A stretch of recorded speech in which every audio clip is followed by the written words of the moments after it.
For the first time in a long time, I am going to be doing photo retouching on this channel again. I'm going to be showing you how we can achieve a very nice photo using this image in Photoshop and using Ultimate Retouch.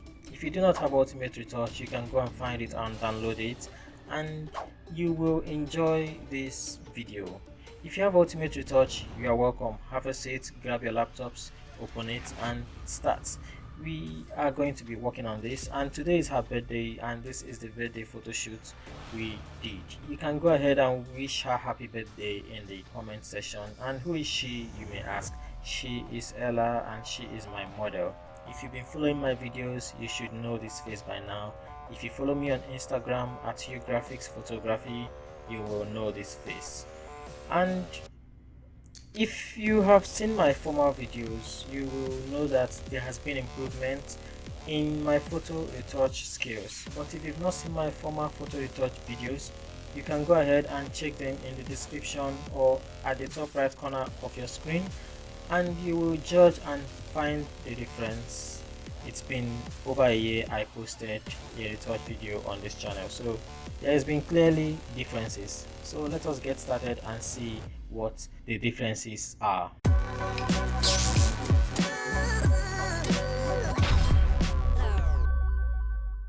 First of all, I will crop the image and make sure that I prefer cropping the image at 4:5 so that it will fit into Instagram ratio.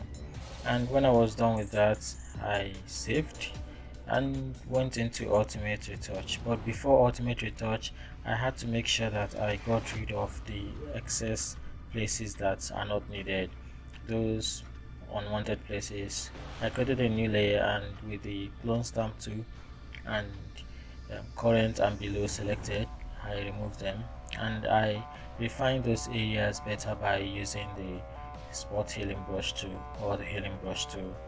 So when I was done with that uniformity, I left it and went straight to Ultimate Retouch.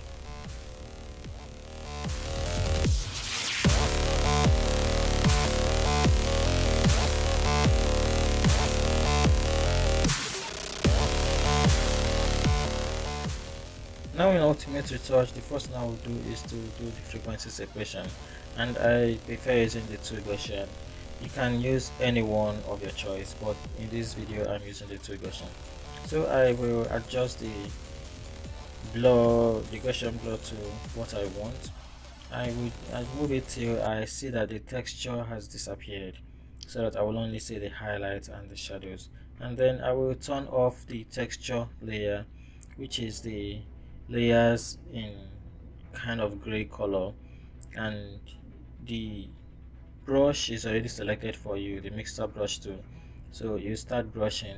Make sure to follow the settings I have at the top of Photoshop so that you don't make mistakes with your brushing.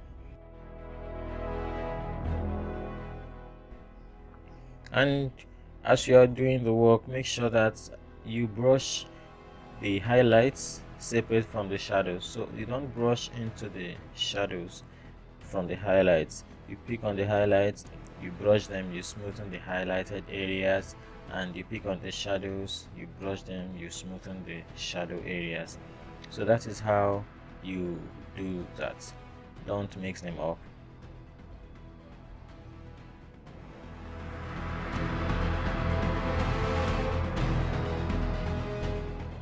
Next is to work on the textures, the high frequencies, and it has been turned off since, so I just turned it on so I can see them. And what you just do in the high frequencies is to remove your blemishes on the picture. So with the clone stamp tool and the current layer selected, make sure that the selection is current layer. So with the clone stamp tool, you start taking out the blemishes.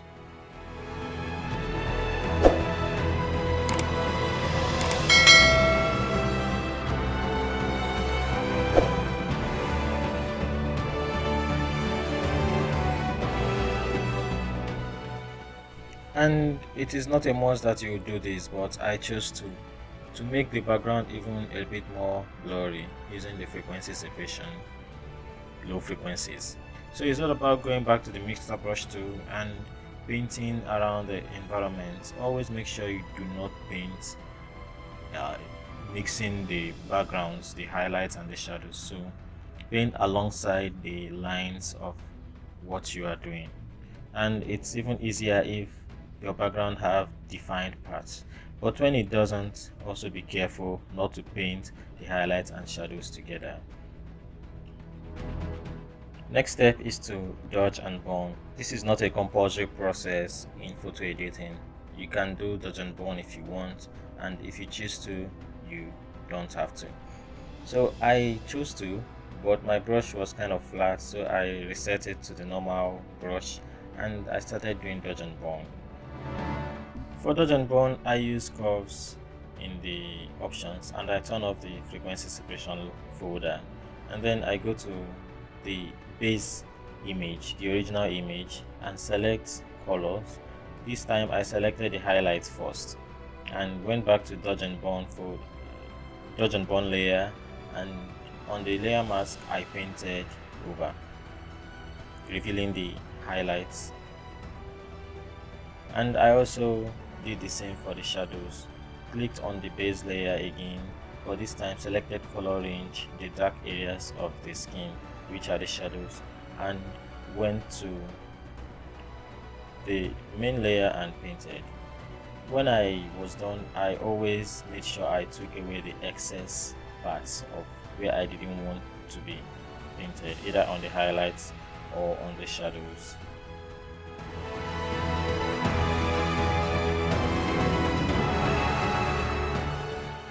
When you're done, turn back the frequency separation folder on again and select on your highlights and shadows. So for the dodge, I selected the layer mask and blurred it out a little. You blur it out where you find out that it's having a soft edge. It's not going to be extremely soft, so please be careful. When you are done with that, do the same for the burn. And now it's time for camera raw. So you create a layer with every layer visible, and you do that by pressing Ctrl Shift Alt A, and then you convert it to smart object. Then you go to camera raw filter. Here I don't like stretch, so I first use the auto button, and it's a good start for me. From there I can start adjusting if it is not what I want. So I will adjust and test out a few options, and if it is what I want, I go on with it. If I don't like it, I get rid of it, and then I add some sharpness and some noise reduction. If you don't know how this works, always take the slider to the extreme to find out the difference. And then a little bit of skin changes in the color just to restore the skin color, and I also made the red pop. So it's just some touches here and there, light touches, not extreme, so that it does not go out of hand.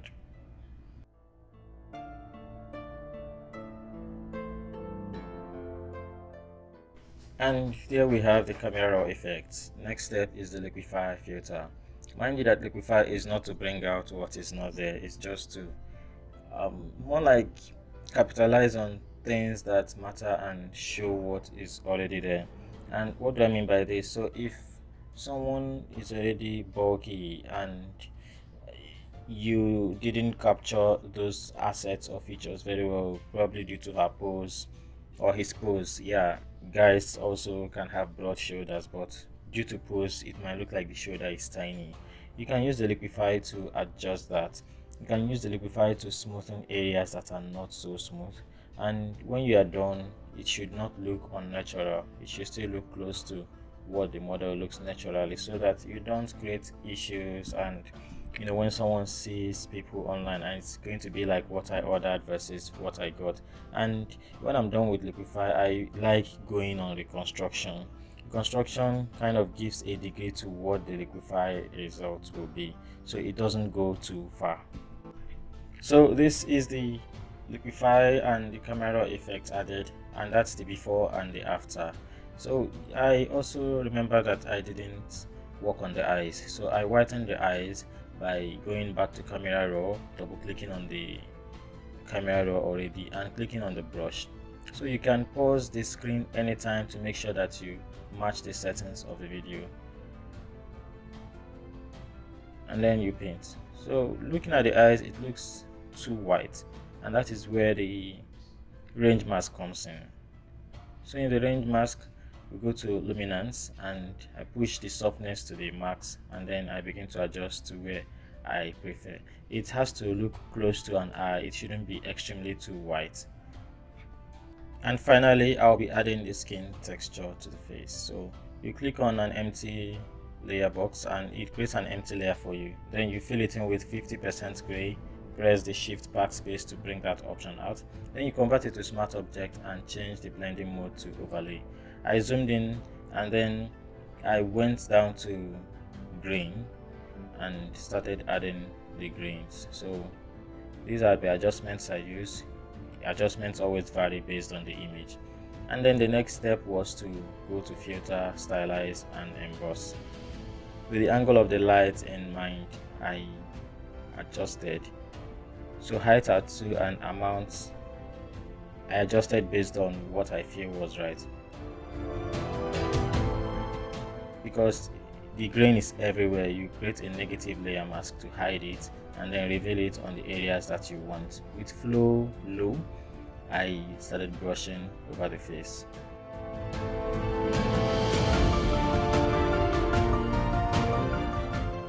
Next was to make the grains not too grainy.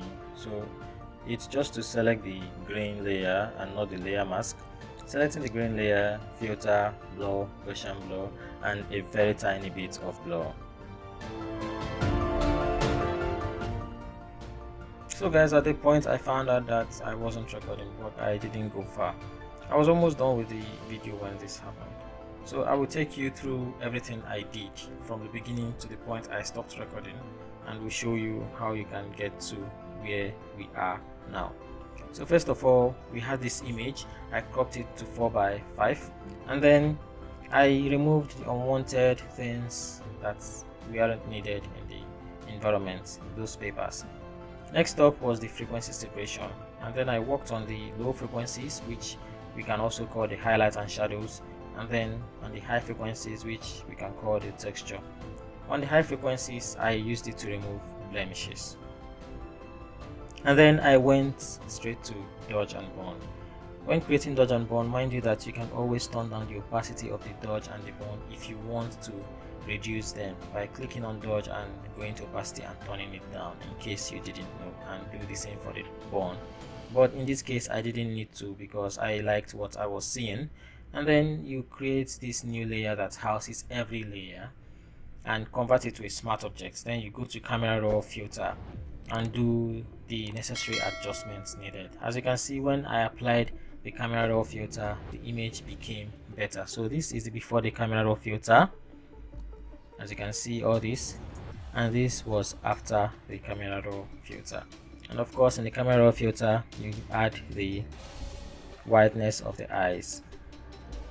And I also did some liquify, and mind you and remember that liquify is not to give you what is in there, it is to just bring out what is already there. And this has to do with poses. This is just my theory. Liquify is used to help pronounce what was already there. So if the model posed in a particular way and she had hips but the pose was hiding the hips, you can bring out the hips with liquify, but don't do it in a way that it becomes unnatural. Alright, so that is how it should be done. And then we go into the next, texture. And in texture, I made the texture of the face. First of all, created a blank layer, filled it with 50% gray, changed it to overlay blending mode, and then turned it to smart object. Then went into camera raw and created my grains. Created grains, not my grains. So that sounded really bad. And then I embossed it with the light angle in mind and painted it over where I wanted to, and also used a little bit of Gaussian blur. That was where we stopped. And then I looked at the table and I found out that it's not so good like I want, so I created another empty layer, and with the clone stamp tool and the healing brush tool I made it better. So that is the before and that is the after. You can see this area and the change it has. And then I also found out that there was no contrast between the subject and the background, so I put a curves adjustment layer over the whole image and made it a little bit dark. So this is how it became. Then I added this to brush away the dark parts from the model herself, so that we have this, and that separates her from the environment better. And of course my logo. So that is it, guys. That is how you retouch your image in Photoshop using Ultimate Retoucher, and you get very nice images always. If you like this video, go ahead to like the video, and if you have not subscribed, subscribe and turn on the notification bell, and I will see you in the next one. Goodbye.